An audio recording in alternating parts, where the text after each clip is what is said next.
Welcome to the Cordon Bleu. Okay, some of you have come to join our guest demonstration tonight. And tonight we have Chef Ursula Ferrigno with us.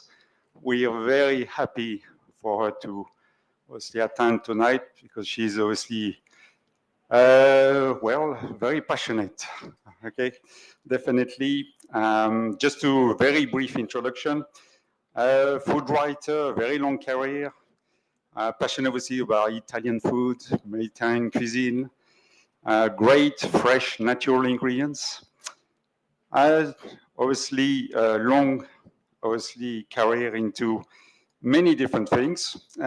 From very briefly, the trained at the Auguste Escoffier Culinary School, but obviously lots of teaching from US, Italy, UK. So it's been around, obviously, around the world. I read about Café Nero consultant. Okay, I'll let you share more about that, I'm sure, to the audience. BBC TV, lots of obviously work been done there. Lots of festivals and 18 cookery books. I mean, surely that's got to be exceptional already there. Obviously, that must be one of the new ones, I'm assuming. Been obviously demonstrated today. Lots of magazines, articles in lots of different magazines in different countries again. And so, yeah, that's a very, very small introduction, but I'll leave it for you to explain furthermore and share your passion to the audience. Thank you. Thank you very much indeed. Thank you. Well, I'm terribly excited to be here. And I'm only here because I was teaching in Italy, in Bishopsgate, Italy, the store, and two Le Cordon Bleu students said to me, "Oh, would you like to come and do something at Le Cordon Bleu?" And I tried. And Mauro in the front here was exceptional. We sent so many emails backwards and forwards, and finally a date was decided, and I'm here. So I am thrilled. It's a really beautiful school. I've been looked after like a princess. So that's what I'm smiling. And I'm really happy too to be talking about something that means so much to me. I cannot imagine life without bread. I cannot imagine a table being laid without bread. Bread is something that is vital to so many cultures. For an Italian, the table, as I said, is not laid without bread. We use it as un piccolo scarpetta, the little shoes. It mops up our juices. We see it as a complex carbohydrate, so it's good food made well with the proper fermentation. Bread is exceptionally important. And I've been excited over the years to see how important bread has become, and the bakeries and the small bakeries that are arising everywhere in every street corner. And they are plentiful, and the quality, the prima qualia of these bakeries is exciting. Years and years ago, it was a struggle to get good bread. Now, with our skills, we can use our skills as students here. Bread is possible, and it's a wonderful journey. It makes my heart feel complete making bread. So I will start with the focaccia. Talk to me. You can tell that I'm very, very chatty. I'm a chatty Italian, and if you have any questions, anything at all, I hope I can help with your futures, your careers, and the importance of bread. So choosing your flour well is vital. So use great flour. I love to run my hands through the flour. It warms up the grains, makes the whole process feel so much more enjoyable. As an Italian, we love to use our hands because when you're using your hands, as in the kneading, you're pumping blood from your fingertips to your heart. So it makes you feel, so it is about your heart. It's all about the goodness that you're bringing, you're delivering. And I reckon it's the greatest therapy in the world. To put your hands in flour, to knead. It's exciting, it's a journey. And the smell, and then the sharing of it, it's endless. It goes on. And making good bread is exciting. It might not always work out, but it will always be something very, very, very delicious. Just adding my salt to the flour gives a good tumble, really, really, really good tumble. Make my daughter, who's 20, says, "Mummy, tell everybody to make a rabbit hole." And with Easter around the corner, you might remember me for the rabbit hole in the flour. All the wet ingredients go into the center, and the wet ingredients will be the oil, nice, good, prima qualità. And then around the outside of my bowl, I'm just crumbling in the yeast. I love to use fresh yeast. It's live. It makes everything smell good and taste good. Of course, you can use dried yeast, but if you can get hold of fresh yeast, well, the beginning of a very exciting journey. Next, I'm adding my liquid. It needs to be body temperature, which is 37 degrees C. And depending on the flour type and depending on where it's been milled and the freshness, the water content and the surroundings will vary massively. Next month, I'll be in Italy teaching, and I'll be have altitude to deal with, and that will affect my rise of my bread as well, and the flour that I'll be using.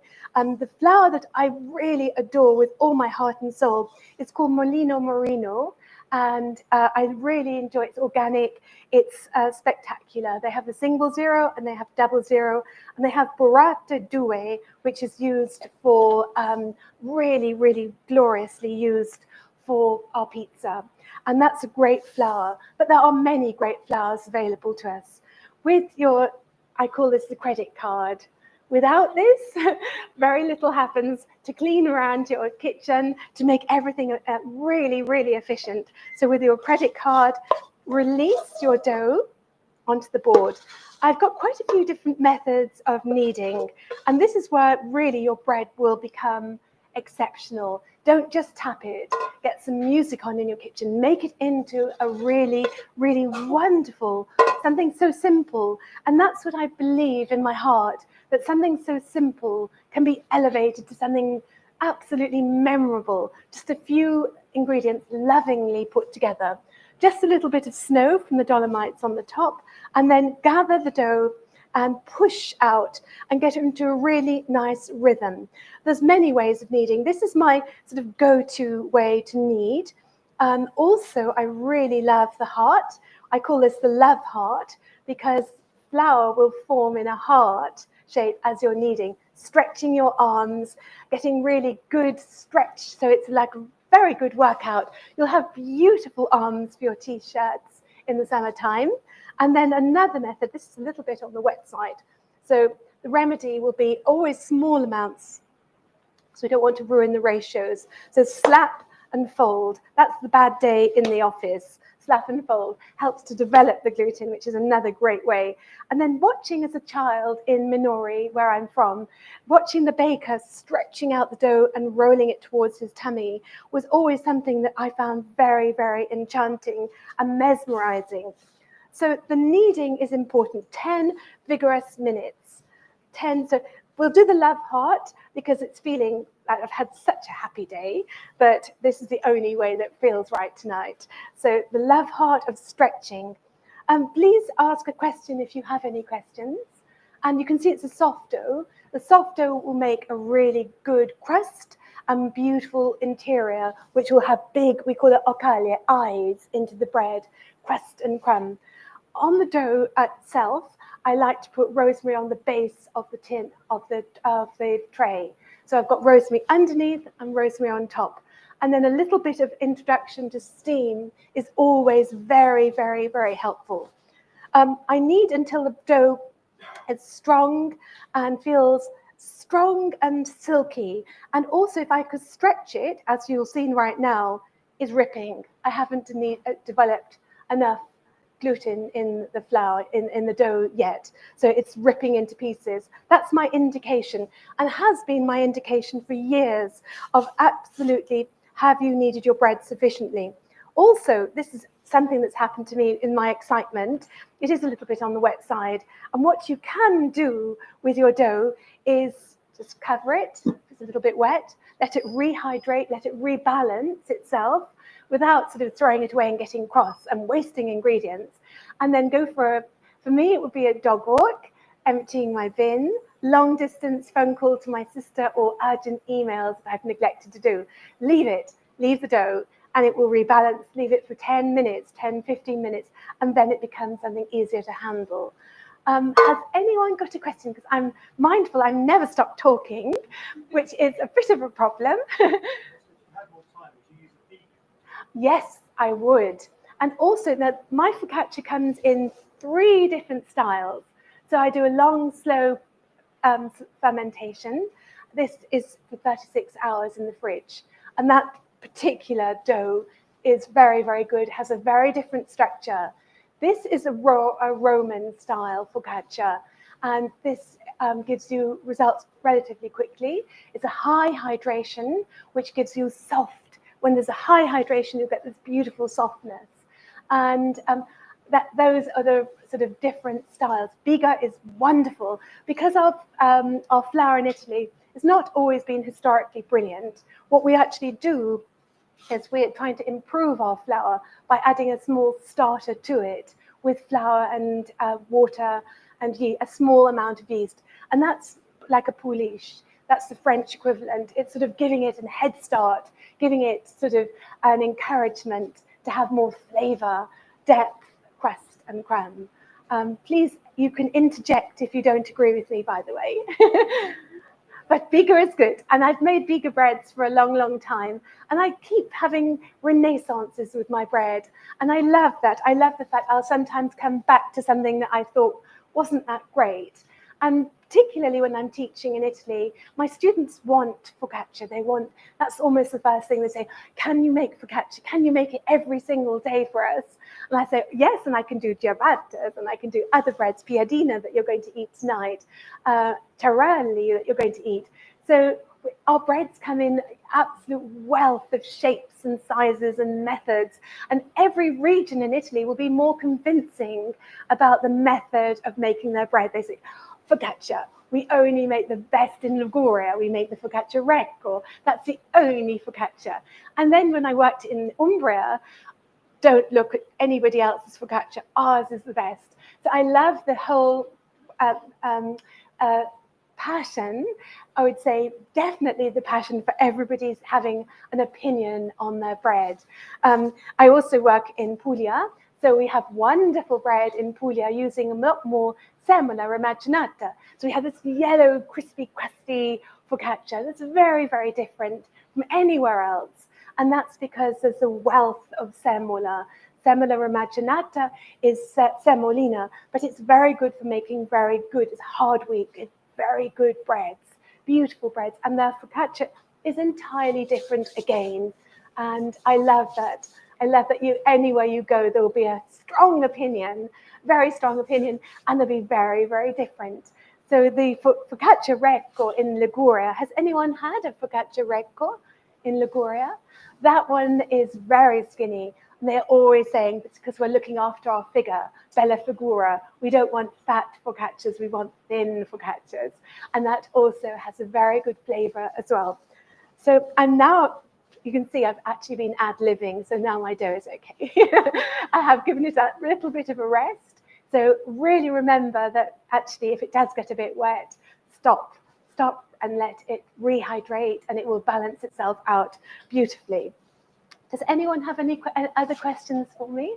Are you all keen and passionate bread makers? Good. Because I judge a meal by the bread. I judge everything I'm doing by my bread. If I'm doing a bit of outside catering, and if the bread, I'm just thinking, I'm not sure about the bread. Everything else seems to follow, but if the bread's good, everything, rest assured, will become better and better. And it's a wonderful exercise to start your meal, your presentation, whatever you're doing with the bread, because it does relax you. I mean, I'm so relaxed now with my kneading, and I've only kneaded one dough. It makes you feel good. It's that pumping the blood to your heart, and you're really looking forward. It gives you anticipation, and it's something so humble. But as I said, it's celebrated globally, bread. Every culture will have a special bread because of the importance of bread. Really, really important. Okay, so my kneading is better, and I found that I've got a nice good stretch. Would you like to eat some of my focaccia while I'm doing this? Would you think that would be a good time to eat? I think when you see something, you've got to eat it. It does feel wrong. It feels wrong. So should we cut up some focaccia? And I'm going to continue with a little bit more kneading, and then you can taste it as I'm working with it, and then you can reassess it and maybe ask me some more questions. So it's always with a good bread about the balance of the salt, the yeast, the oil, and the water, and great flour. Don't forget, don't just supermarket flour. Don't just settle for anything. We're lucky today. I've been teaching for a long, long time. And when I first started teaching, the flour that was available to me was very, very poor. Now we are lucky we're exposed to so many wonderful flours, from water mills to really, really fine flour from all over the Mediterranean. And I'm excited about that. I'm excited that the quality is just getting better and better. The future is very, very exciting. So I'm going to cut up some focaccia for you. I've got the most incredible help. Today, I look better than I really am because of Marco. Marco he has made my food look so much better. I'm staggered by the amount of help and support I've had. And really, Marco, he deserves a great big clap. Thank you, Marco. So I'm just going to cut up for you. Please talk to me if you want to. Ooh, look at the eyes inside the bread. So how many are we? Are you enorme fame? Are you very hungry? Should I do big hunks or smallish hunks?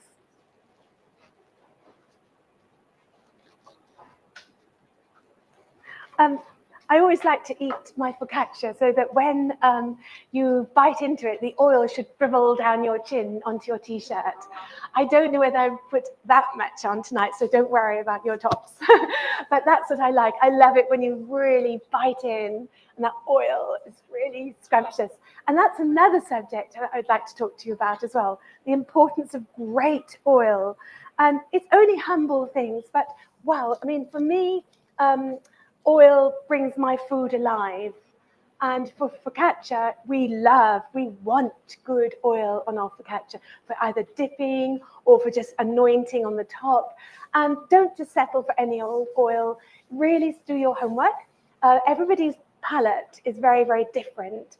So I can't say to you, you only should be having oil from Tuscany, or you should only be enjoying oil from Sicily. Because of our individual taste buds, I would say to you, find an oil that you like. Our olfactory, which is allocated on either side of our tongue, that really will be the way to taste. So your top lip over your bottom lip, a sort of really big breathing in, let it roll around your tongue, try not to choke, and that's the oil that you like. If you think that's really, don't choke. And then you'll find that you'll get a really fantastic explosion of flavors in your mouth, and that's one you can enjoy it with your bread, whatever you're eating. So I would never have more than 3 or 4 different oils at one time in my pantry, and they last from harvest to harvest. This is almost a whole new demonstration talking about oil, but because focaccia is half bread, it celebrates the new season oil. That's the whole purpose of it. And the new season oil is around about October, depending on how warm the summers have been. It takes 5 kilos of olives to produce 1 liter of oil, and it is back-breaking work to do it properly. Sorry, I feel like I'm being a bit naughty. Yeah. Rosemary is fresh from the garden, and that's the best way to enjoy it, fresh rosemary as opposed to dried.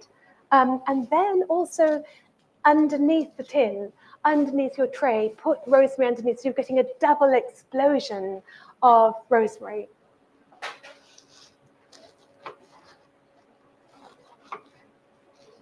I like salt. I'm quite salty sort of person. So that's, again, something that you can, studentes, that's something that you can actually regulate yourself. And there's so many different ways of putting your salt on your focaccia. You can dissolve the salt and have it as a crust on the top. So many exciting ways.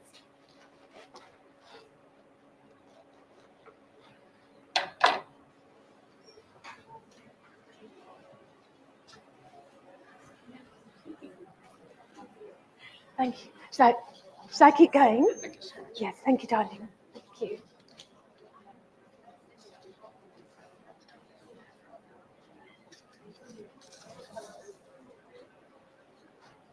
Buon appetito. You have to start eating and tell me. Yes, I'll do that one. Yes, thank you.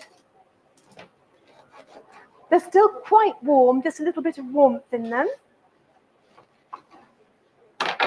That's the sort of thing I'm looking for in my focaccia. These eyes, these caves inside it.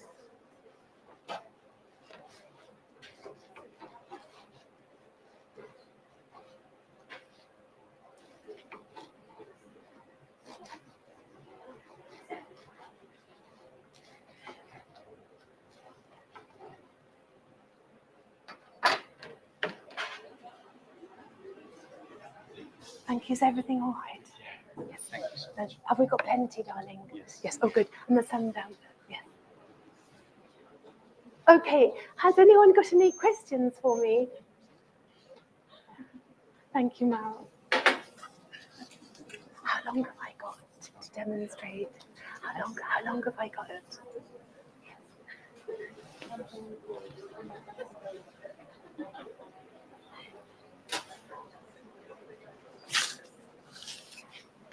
Is everything okay? Do you like it? Yes. Tell me. Yes, always. It really helps. If you autolaze, it means that you're giving a head start to your bread. So I mainly autolaze when I'm making sourdough, but autolaze is a good practice, generally a really good practice, depending on the results and how quickly and how much time you've got. It's a very, very good question. So introduce your salt later, give it a head start with the water and the yeast, and then salt goes in after half an hour, I would say. I think somebody explained it to me years ago, is that get your ingredients friendly, because salt helps to regulate the growth of the yeast. So get everyone friendly, and salt is that's coming in to slow things down, to get everybody happy in the bowl, and then the salt comes in and it slows everything down. So it's a good thing. It's a very good thing.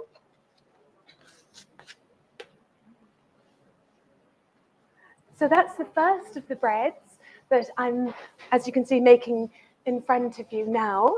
And I'll just check the stretch test in a minute, or the window pane, or the light. I've done a lot of traveling with my work, and it's actually not really work. It's just, I'm just able to express my love of good food. I don't think it's work in any shape or form. And I would say that we have different expressions for the stretch test or the window pane, but that means you have to develop the gluten. The gluten is the protein in the flour. That's what we want to do, always develop it. So I've developed the gluten. I don't think I've given it a 10-minute knead. It seems to be working very hard tonight on its own. Do you like, which way of method, students here of Le Cordon Bleu, which method do you like to knead with? Or do you like to use your hands, or slapping and folding? Yes, slapping and folding is good. That really is. I like that one too. I do pizza with the slapping and folding method. And you can see that it's working its magic already. Okay, any other questions before I move on to another dough? So leave this to rise till double in size. It was in the rationale, wasn't it, Marco? We baked it in the rationale. We put a little introduction of steam, and that helps to let it rise and get that lovely rounded edges to the focaccia. So at home, without the steam, if you haven't got a steam injection, I would just go in with a little spritzer and spritz the back of the oven, not the bread itself, and that will just help to create some steam. Some breads as well I make, particularly a sourdough, I put ice cubes. Not many, just a few, and that helps again with the steaming if it's cooked in a Dutch oven. So I'm going to put this into a clean bowl, and then I've got one. Thank you, Marco. Thank you. Leave this to rise. Sometimes at home, I've got, from traveling, some shower caps. So I use that to cover up. If anyone does a lot of traveling, shower cap over, damp tea towel, always keep it well covered. And above 20, the dough will shift. If you wanted to retard the dough, then this dough could be kept for 36 hours and do a long, slow, cold brew. And you'll get very different results, very different textures. And that's the exciting part about bread making. You can create your very own texture that suits you and pleases you. So always keep it covered.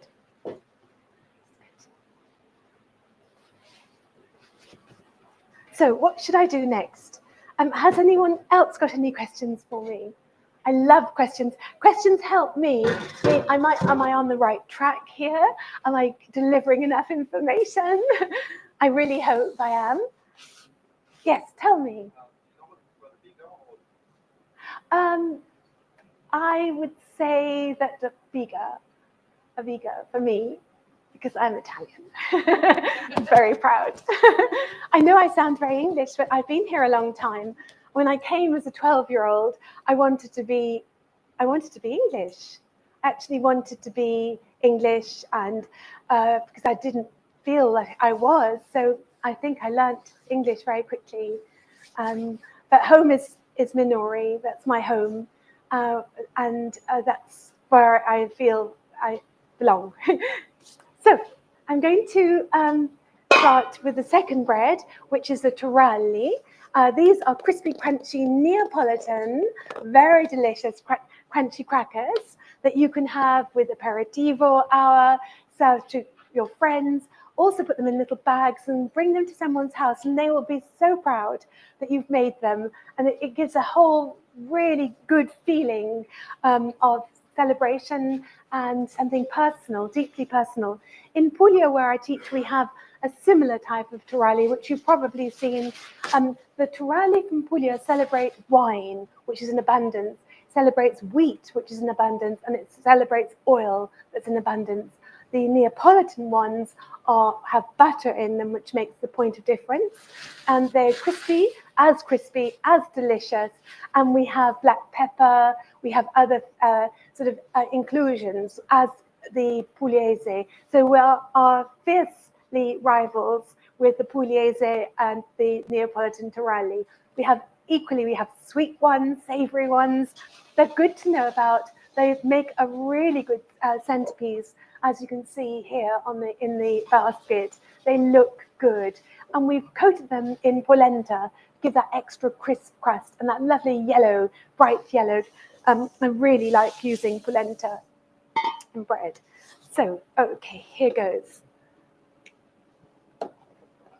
Our flour, very easy, similar sort of format, in fact, with yeast and salt and black pepper. If you use coarse black pepper from the mill, this is really, really good indeed. So quite a lot indeed. My husband really likes this with rosemary in here as well. So you can always put a little bit of rosemary.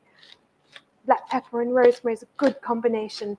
I'm quite generous when it comes to black pepper. Pepper is spice. Think of it, what's it going to do? It's going to bring that lovely spicy element. So I love it very much indeed. Salt. It helps to regulate the growth of the yeast, makes our food tasty. Don't be mean with salt. If you don't season your food, you don't love life. I really maintain that's true. I really, really, really, really heavily maintain that. The yeast around the edge, I love using fresh yeast, but if it's in short supply and you find it difficult to get, dried yeast, all the recipes have been tested with dried yeast, so you will find that they will work perfectly well. They've been triple tested. And the next is the butter, softened butter. Just get.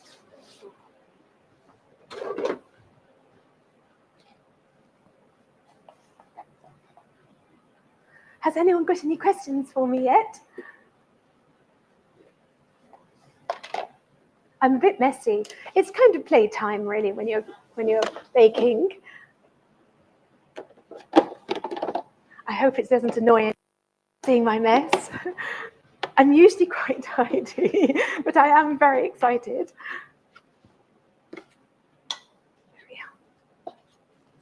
Scrape with your credit card. It's a very useful tool. I love it. I use it extensively. I'm absolutely panic if I haven't got one. So, butter's nice and soft. Just run your fingers through the dough, soften it. I hope you're going to enjoy these. I really do. Mine are the really scruffy looking ones, and Marco's are the magnificent, perfect, immaculate ones. I feel quite shocked by my very poor taralli. Now make your rabbit hole, because it's Easter, and then we're just going to add our liquid. Go in, at the moment, I'm going to go in just little by little. And then this is a good knead, a good vigorous knead.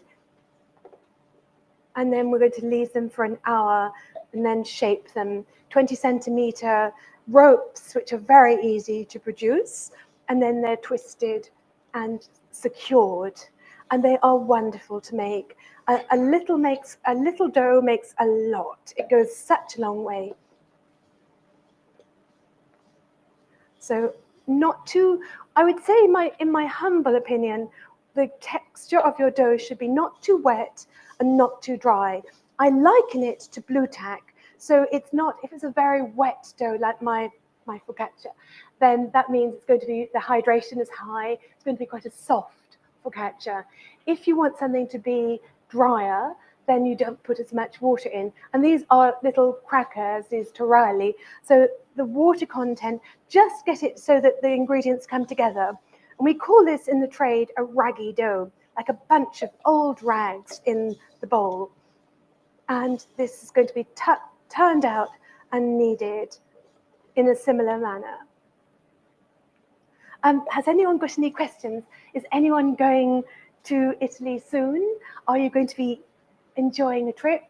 Maybe you'll be eating some of these foods. No? And does anyone have a particular focaccia recipe? Because as I mentioned, there are thousands of different ways of making it. Has anyone, have you got a focaccia recipe with a viga? Tell me. Yes, barese with the potato and the tomato. Isn't it scrumptious? It's amazing. So could you share your focaccia barese with everybody? I don't want to embarrass you or anything, but it is a good recipe to have in your arsenal of recipes. Would you tell everybody? Oh, I wouldn't remember in my house.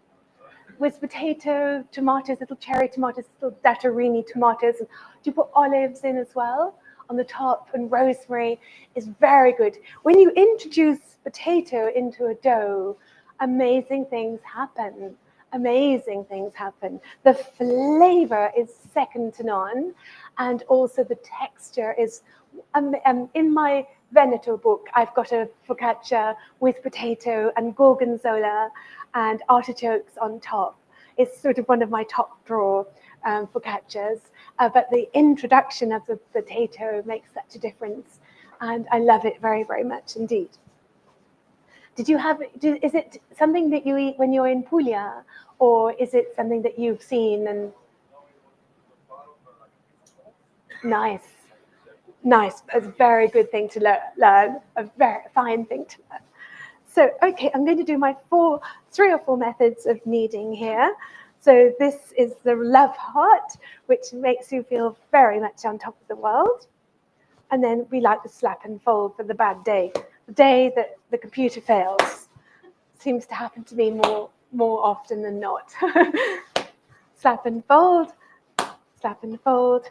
And then we've got the stretching out. My old baker in my village of Minori, I used to watch him doing this with a smile on his face.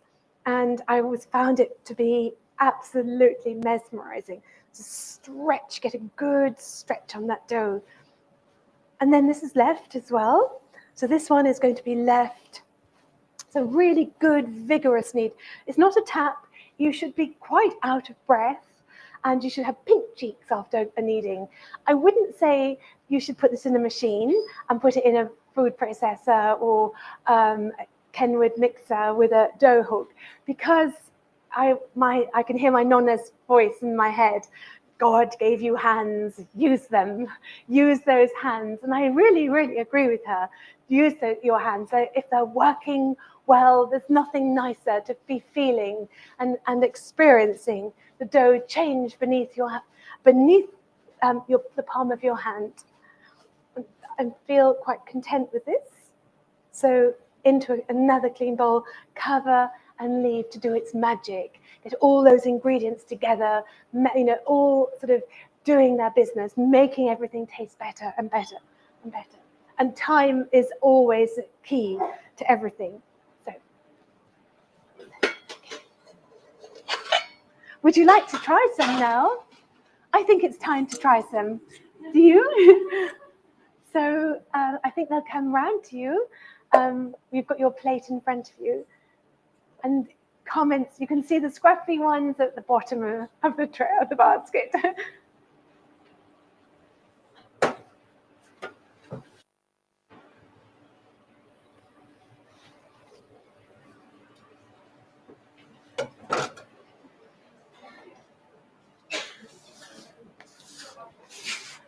With the next bread, the Piadina, we're going to slice it and serve it with a rucola selvatica, wild rocket, some prosciutto and some mozzarella. I'm hoping that will be interesting. Yes, tell me. Tell me. Big difference between French cooking, for example. Yes. Not enriched doughs or anything like that. Why is there no eggs? Oh, I do enriched doughs. I do. We do really like a style of brioche in Italy for pizza dolce, a sweet pizza, which I use eggs and butter. But these are all quite savoury. So that is a good question. But these aren't enriched. Enriched doughs take a lot longer, an awful lot, because they're heavier with the weight of the butter and the eggs, and to actually develop, where these are more instantaneous. Yes, it's a good question. It's a very good question. How are you getting on with these? Do you like them? Are they nice? Yes. You can make things with shapes. Absolutely. That is exactly the type of person I like. Creativity. You don't have to be circles. They can be anything you want them to be. You can do all different shapes. And in Italy, you can see these biscuits, the knotted, they can be small and large. They can be as big as, how big is that? Pretty big. Yes, a donut. So they can be as big as a donut. And they're fun to share with friends, with a drink and passatempo. In Italy, we would call them a passatempo, passing the time of day. So we're not just, we're talking with our friends, and the enjoyment hour, I'd say. Tell me. Oh, they won't last long. I would say in a jar. Sometimes if I have the time, I will get a jar made, and then they're nibbled at in the kitchen as a kitchen snack with my family. And they don't last very long, but they a week stored in a jar with a lid on top. Absolutely good question. And I mean, you will, I take my students to Lecce when we're in Puglia, and there's a shop that has every type of lily under the sun. So you can have them with sweet ones, savory ones. Fennel is very popular, just with olives in there. As I work in Italy, we give our students, when they arrive, a tagliere, which is a cheese board and a meat board, and we scatter with taralli. And there are thousands. We have chili ones. In Italy, we have ones with peperoncino, spicy. We have, just black pepper. Tend to like the traditional ones, but I think they're just fascinating, and they are addictive, I have to say. I'm very sorry to say. And we boil those. The ones from Puglia are very different from the ones my Neapolitan ones, because in Puglia we boil them, which has its links, I believe, to bagels. So they're boiled and then they're baked. So the taralli from Puglia, you actually shape them, boil them, lift them out of the water, drain them well, and bake them in the oven. And they're really crispy as well. But I think these are, well, I'm very loyal to my region. Okay, so I'm just going to make a final bread, and then we're going to eat some more. The Piadina, which I'm actually very excited to be writing another book at the moment, and it's going to be on the region that this particular bread comes from, which is Emilia-Romagna. And I love this gastronomic capital of Italy, and they have brought so much. All you have to do is just think of Daniel Tucci and his programs and the education through each region. So has anyone seen the Searching for Italy? You have. What is your opinion on it? Do you love it as much as me? Yes. Or nobody's really very chatty. I love it. I could watch it on the loop. I could watch the whole of these programs. So he started off in my region, and he went even to see the baker in my village, Salderizo, and they end up having limoncello on the jetty. I don't know if anyone remembers that first. But I love the fact that it was more about the demographics. It wasn't just about food, and it makes the people behind the food. That's always so interesting. So the one in Emilia-Romagna was all about the fogs that created the flavors, and the grosso, the people of they're called the grosso, they're learned people, they're fat people, and they love their food so very, very much, and they're famous for their tortellinis and cappelletti, cappellice, all their pastas and their sauces, and sorry, going on and on and on. Sorry. Has anyone else got any questions for me? Yes, I love questions. Tell me. Approximately how much water did you put? I have no idea. That is the honest answer. I would like to say refer to the recipe, but this is for the. Oh, brilliant! Yes, we noticed that wasn't in there. About 120 mils of water, and it was body temperature water, so 37 degrees C. Yes, so it's a pleasure. The final bread. This is the Piadina, which is very versatile bread. Oh, yes, tell me. What's the last bread you made? What are other mixes that you can use? Like the pepper and what are other? Oh, chili, if you like dried chili.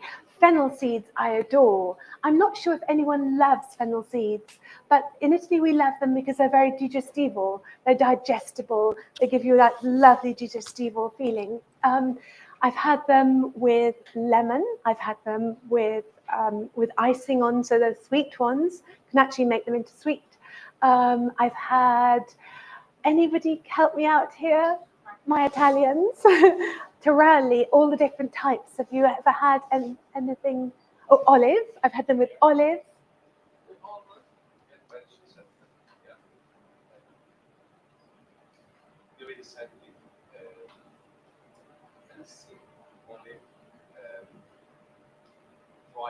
Yes. Yes. And there's pesto. I've had a pesto taralli.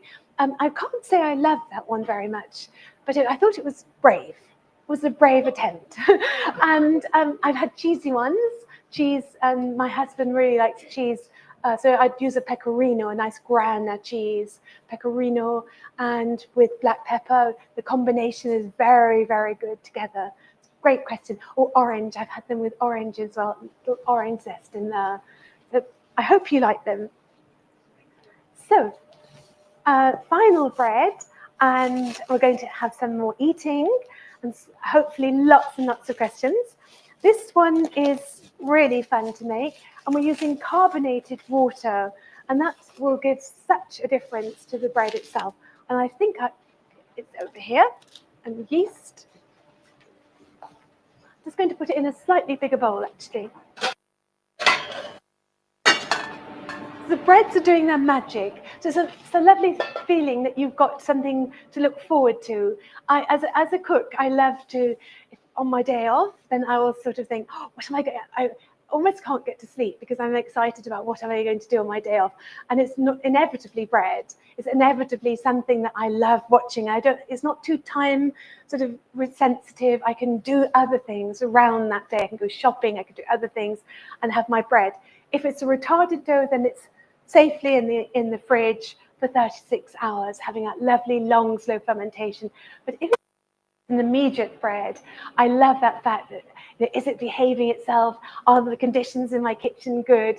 And it does feel like it's a friend. Bread feels like it's a friend that you can enjoy. And also I love the physicality of it as well. I haven't got the time to go to the gym, or I haven't got time to go and play tennis, then I absolutely love the whole physical side of it all, with a great result, and the smell. And it brings you back home. It makes you feel my home is a good place to be. We're always whizzing and fizzing. But when you make bread, it makes you enjoy your home and all that anticipation, and then the sharing of it. And every meal is a sharing. Every meal is about the bread, the sharing of the bread around the table. So another exciting. I've written 2 books on bread, actually. Oh no, 3 actually. 3 books. And I still think there's another one for me to write because I'm learning so much all the time. I find life very, very dull if I'm not learning. I don't know about anyone else. I find it very, very, very dull. So constantly learning new skills. Your salt is very important, as we know.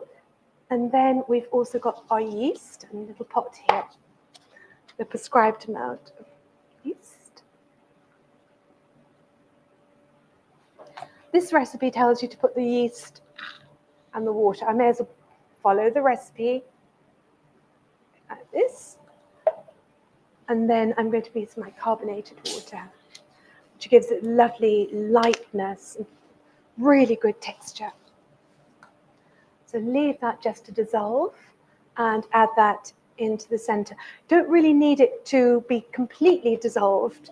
And I found over the years that yeast has changed quite remarkably, and it can be used a lot more efficiently by just crumbling. Years and years ago, because the freshness of the yeast wasn't as available, it used to have to leave it in water to see if it was bubbly and alive. And then you could go with the recipe. But your smell, the yeast will smell really badly if it's not fresh. You can open your fridge door and you think, oh, there's something in there that shouldn't be in there. So yeast in a brick that it comes to mainly in the school will last a long time. Smaller quantities won't last quite as long. But I do love the smell of it, the use of it. I feel it makes really good bread. It makes your bread from being okay to being really, really, really, really good. So in this piadina, you can add rosemary in here and black pepper. We're doing plain ones today, so you can add all your extra bits and pieces into the bread itself by filling it.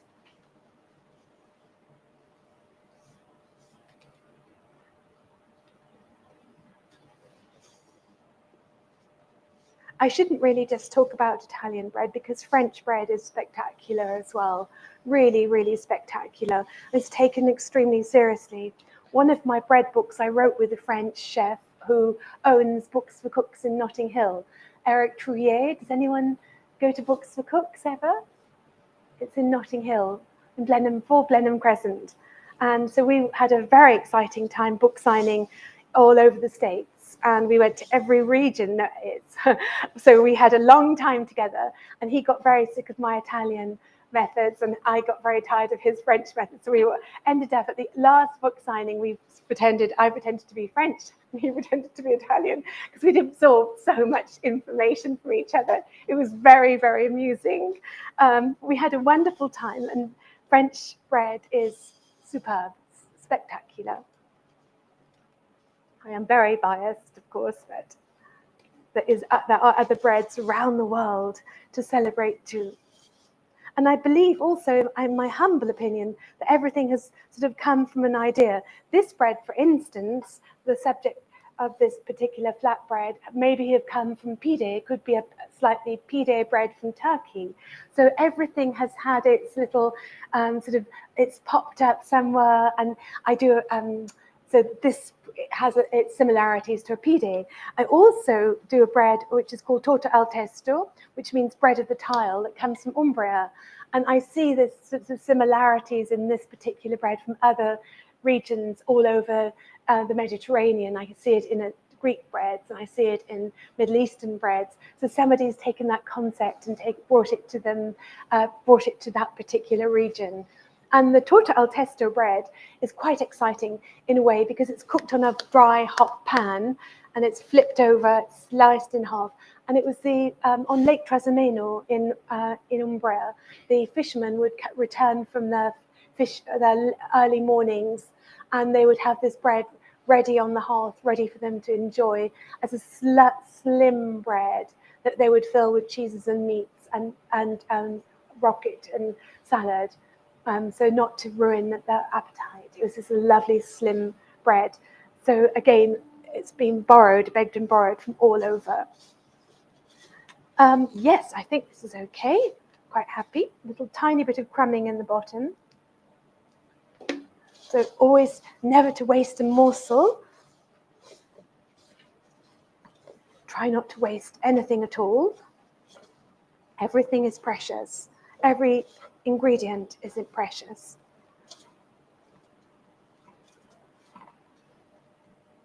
Tiny bit more. Sorry about my mess. Put it behind it, forget it's not there. And then again, the similar method of the kneading. Would anyone like to come up and do some kneading? Anyone don't feel shy? Wash your hands and have a go if you want. You've seen me doing it now, quite enough. Nope, okay. I'll just soldier on. Yes, please, please, please. Andiamo, andiamo. Fantastic, amazing.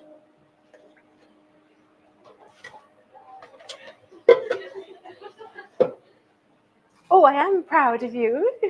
Fantastic. This is what I love.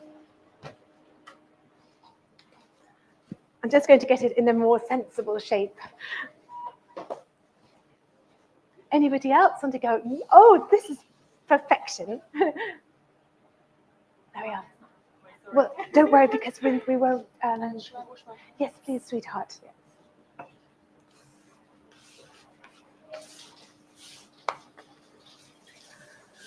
Let the joy of bread begin, because maybe over bank holiday weekend, a bit more time to not necessarily make hot cross buns. On my Instagram feed, I've made some Florentine, rosemary, and raisin, and the raisins are soaked in Vinsanto. So you could have a little try. I've put the recipe there. You might like to try just to ring the changes. And that's a really nice. I mean, I could eat about a dozen at a time. They're really good. Yeah. Girls, are you students here? I'm a student, Marjorie. Yay! Marco, you're lucky. He is patisserie. Oh, patisserie. Yes. Oh, he's top chef. Yes. It's lovely. Complimenti. Beautiful name. Can you see that? What is your name, darling? Marie. Marie's. Her hand is like a hinge. So you can see it's working like a hinge of a book. Pushing down, leading with her shoulder. Beautiful. Veramente ottimo. Fantastic. And it's softening up. Beautiful, What's your Marie. favorite way to knead it? I think my go-to, actually, Marie, is this. Is my sort of, again, I love this method. I make my pasta in exactly the same way. But then sometimes I think, I want to be a little bit, slow things down and take the tempo down. And then I like to do it in the heart. And then if, bad day, slap and fold. So it depends on the mood. Well done, Marie. Beautiful work. Yes. I'm not very good at it. Doesn't matter, darling. I think this is wonderful and brave of you to come up. This is the way to learn, sweetheart. Yes, you've got it. Complimenti. Beautiful. Your wrist is working like a hinge. Shoulder. Yes. Do you have And any you'll tips? find that you'll find that your lungs and your rib cage open up, and your breathing is beautiful. What tips would you have for me? Nothing at all. I think what you're doing, and you picked it up beautifully quickly, is sort of grabbing that dough, bringing it towards you, and just get into that rhythm. I can't complain about what you're doing. It's beautiful. Yes. So, is it the pushing motion? Yeah, just shh. Yeah. Amazing. Oh, thank you so much. What's your name, darling? Chloe. Chloe. Top work, Chloe. And Marie. And finally, Chapeau. Jacqueline. And you're a student here as well. No, not. You're not good. Well Then for done. you. Good So girl. how do I do it? So Yes, my sweet. So just push down. So push and bring it towards you. Push and kind of get into that rocking and rolling motion. and we don't add any flour. It shouldn't need now. It's getting smoother, more kneading. Beautiful. Well done. You picked that up quickly. That's a lot of dough there, actually. Looks like It's a kilo. Yes, it's strengthening. The more dough you need, the muscles will grow. Stunning. Delighted. It is addictive, isn't it? It's very, very calming and soothing. Yes, tell me. You often do groups with other people as a social activity. I should. Thank you, sweetheart. Oh, yes. It is social. And do you know what I love? It's that our lives are very complicated, but how humble and brilliant is just a flour, water, and yeast. And how intoxicatingly, endlessly, the variations, it amazes me. It's always kept me amazed. But it's very sociable food to make and share and enjoy. It's a nice question. Anybody else? I have a question about the philosophy. Yes. So in our culture, obviously bread is a vital part of any table setting. Sacred meaning. Yes. For example, as kids, we're taught never to turn bread upside down because it has a top base and it's shaped like a focaccia and it's round. Yeah. Yes. And on a table setting, it represents the sun because it's bright and golden Oh. and it's just How it really fabulous. stands out. And so I wanted to know what bread represents on a deeper level. Well, yes. We do the sign of the cross with the knife before we cut it to be thankful that we've got bread on our table, because we've been through over the passage of time where there hasn't been wheat and there hasn't been any food. There's been dearths of ingredients. So yes, the sign of the my nonno, my grandfather, would do the sign of the cross with the knife. We also have a mini serving bread. We call it bread breaking. Which everyone has to get a piece as well. So I would love to know these little Isn't that rituals just in Italian the culture. best? And where is your bread? The sun. I love it representing the sun. Yes, we're from Uzbekistan. Oh. So it's Uzbek bread. It's very unique. Even in Central Asia, I think our bread is very unique and famous, and it's also very long lasting. Yes. I How think that has historical roots, doesn't it? Like we also probably went through some difficulty in Times. history, so bread had to be long lasting. And I would love to know the history of bread in Italy or more into. I think it's always of humble origins, but also it's important food, and we wouldn't waste it. So every crumb is another use. We make it into salads, cotoletta, things with breadcrumbs on top. Every region will have a particular bread salad with lovely crusty bread soaked in good oil with mozzarella and tomatoes and basil. That's another, so nothing's wasted, ever, ever, ever. And the breadcrumbs are used a great deal in our food. so we don't. It's not thrown away. It's never, ever, ever Ever big. wasted, Yes. It's like a big taboo, and we have so much respect for bread. Yes, Yeah. it's good. It's And speaking wonderful. of taboo, we are not allowed by tradition to use a knife to cut the bread. So you Break has breaking the bread. Perfect. Isn't that wonderful? We're all learning so much here. Thank Can you. I ask you? Thank you so much. Everything since it kind of goes back to like since you spend most of your like career-wise, let's say, in bakery, like specifically bread. What made you like the realization like this is my spark? What I feels like passion? I want to pursue this. I think- is there a moment or date that you remember?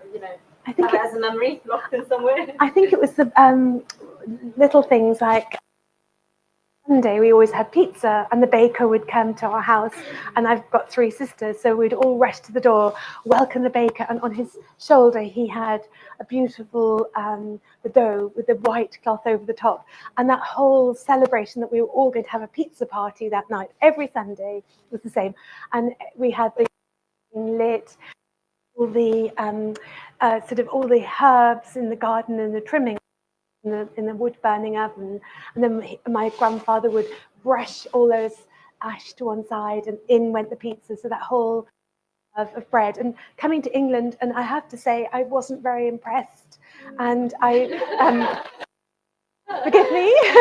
And then, but I've seen this whole renaissance, which is so. As a teacher, I'm so thrilled. We're getting great bread in so many, not only in London, which is a metropolis. We're getting it in the outskirts. We're getting the sharing and the loving of it, and the importance of it. It's so for me. I like the whole physicality of bread. The flavour, the mopping up, as I say, of the juices around your plate. So the whole waiting. It's not instant, and it's the more you put in, the more you get out. And I love that. But I love my pasta as well. I love making pasta. More than pasta, you're more into like passionate, like the bakery. Yeah. And it's simplicity. It's the utter. Well, pasta is flour and egg, but this to me is just magic. Something very, very, very magical happens with bread. Thank you for sharing. Any other questions, anyone? This has been brilliant. Should we eat? Should we have some more food? Shall we have piadina? So in front of you, you have the piadina. This is being cooked on the base of the oven. You can also cook it in a pan. So it can be cooked in a dry pan, flipping it over. It's very, very quick bread to make. And it's light and soft and really, really delicious. But it does depend. You can serve it. I've had it with hosts of different fillings inside, and if you go to any bar in Italy, you'll see, they're all the array is staggering of all the different fillings. So it can be whatever you wish to go inside, whether it's meats or cheeses or just vegetables inside. And that's a really good dough. Cute. So should I start slicing it up and filling it? Does anybody not so keen on prosciutto? Should I do a few meat-free ones? Is that okay? I'll do meat-free, and then I'll do some mozzarella, prosciutto, and rucola salvatica, and some basil in there as well. Just wash my hands. Does that sound like a good plan? So I'm here to sell my book also. My publishers are behind, Jack and Rosa. If anybody's interested as well, I'm sorry to be, that sounds like very narcissistic, but, and my publishing house is actually around the corner, which is amazing. It's all meant to be.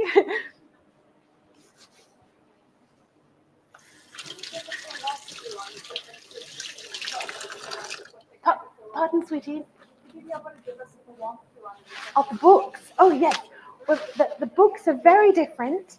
The Amalfi, Cucina Amalfi, is really sort of into my family. It's like my family's. It's all the recipes I was brought up with, and I'm very proud of the book. I love it. It's every recipe I open it up even still and think, oh gosh, and on a rainy day, you look at it and I think, oh my word, and I'm transported back home in a minute. The Veneto, I've been working in that region for over 20 years. I teach in a place called Cison de Valmarino in the Dolomites, in a beautiful house called Casa Grande. And I had a meeting just today before I was started here and with the owners of the company. And I've got one place left on the 17th of May. If anyone wants to come, let me know. And it's a beautiful, beautiful, beautiful, it's a 12th century palazzo and it's owned, still family owned. And we take it over for the week. And every day there's an activity, there's an excursion, learning experiences to beautiful cheesemakers. We go to a honeyman in the village. We have a market in the village itself. We have a beautiful bakery in the village, which is breathtakingly, the queue is serpenting round the corners. We take you to the island of Mazzorbo, where the oldest wine is still produced in the whole of Italy. So it's a very tantalizing experience. And so having been in this region and been teaching in this region, due to my father, actually, with his radicchio business, he was a farmer and he grew radicchio in the north. And so I was always on his business trips eating, always very lucky to be eating. And so I learned a great deal from his colleagues, his friends, our family friends. And that book, the food is very different indeed. I'm proud of this book, is equally proud because they're both personal books, personal journeys, a lot of fish, which I adore, lots of fish in Cucina del Veneto, polenta, which is under everybody's radar as a food. It's delicious, made properly. I've got the true recipe for tiramisu, including mascarpone, how to actually make mascarpone from scratch, Savoiardi biscuits from scratch. So if you want to take your tiramisu to the next level, and so both books are equally pertinent to my life and important to me, and yes, deeply personal. And yes, thank you. Thank you for asking. So I'm just going to start cutting these up, and then we're going to enjoy them.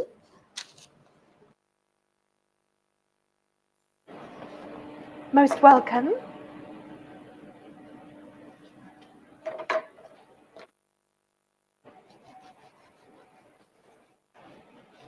You can fold these in half when they're absolutely fresh out of the oven, or just through the world. So you'd cut them in half and then fill them and then dive in and devour. Always dive in and devour.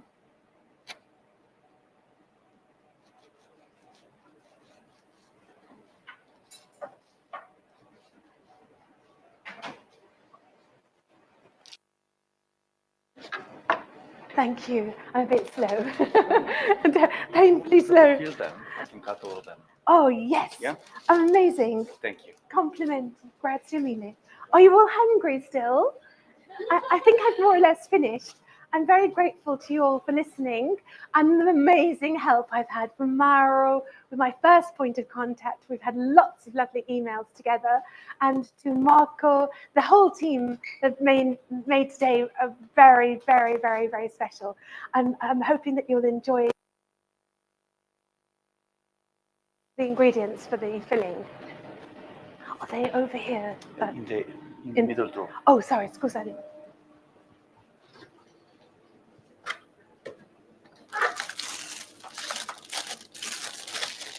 With basil, just a little friendly tip. When it's been in the fridge, it's very sleepy. Wake your basil.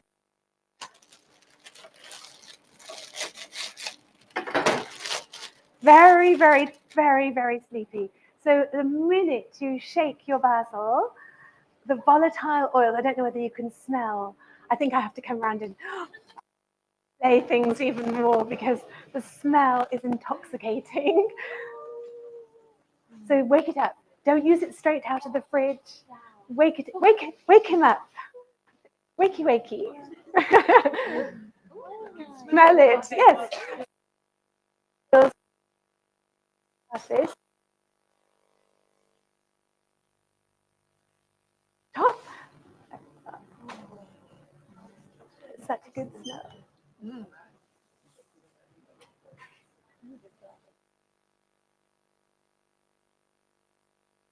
Argent leaf, basil. Stop.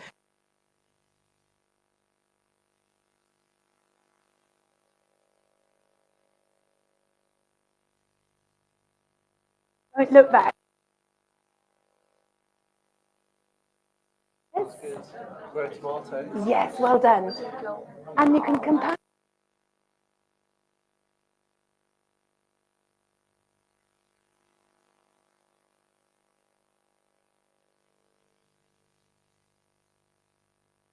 Do you have any bread making books selling?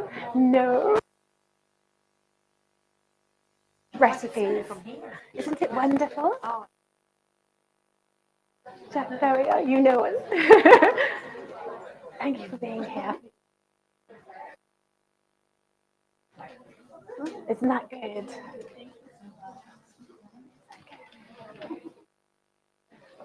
I have to do this little shake. It's out on that one. Aren't they beautiful? Oh, isn't it amazing? Isn't it amazing? There we are, darling. Can you smell from here? Can you smell? It's really strong, isn't it? Yes, this is wonderful, isn't it? It's the promise of all good dishes to come. All like, yes, and so next time you wake it up, give it a wake it up. Temperature of the carbonated water. Straight from the fridge. Yes, it doesn't have to be warmed up or anything. We didn't have a yeah.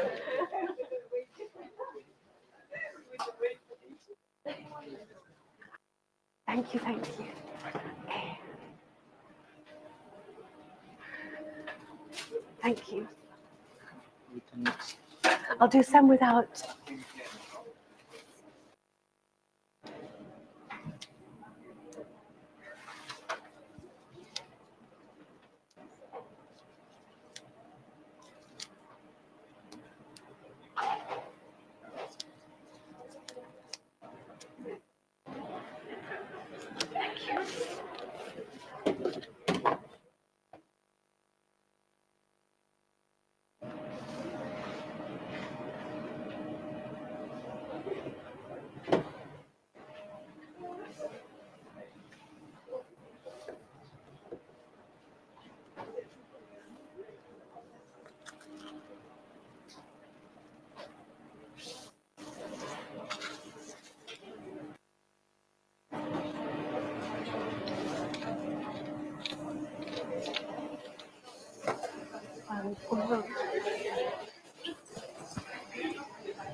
As soon as you have a chef, I can cut this one.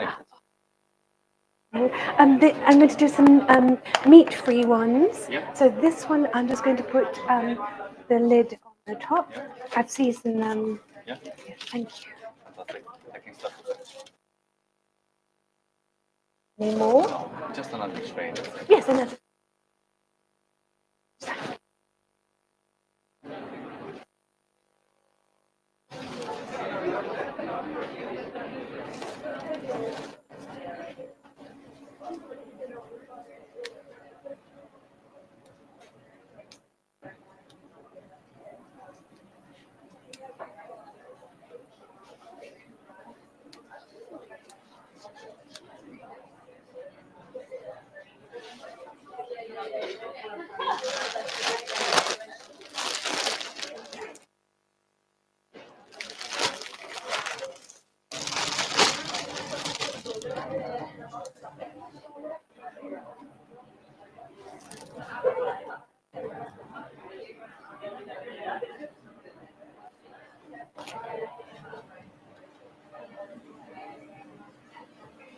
Seasoning.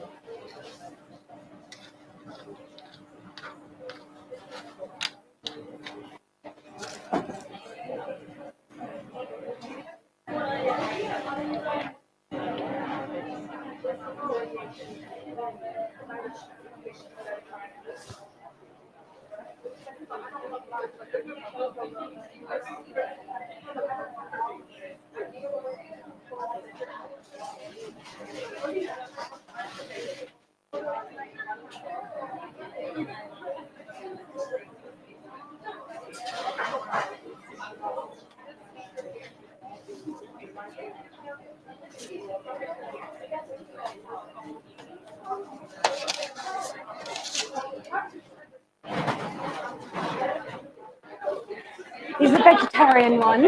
This one is just Vegetarian. Yeah, yeah.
And they're the last.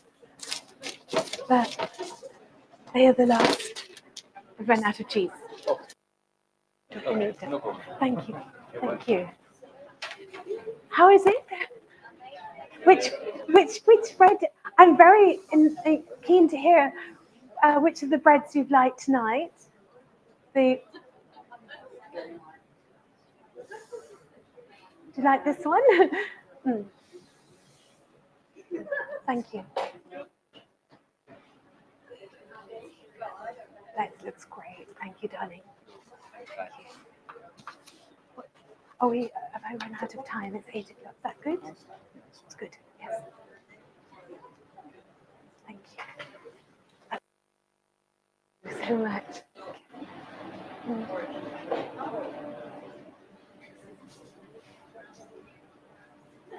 Is it good? A pleasure. Thank you.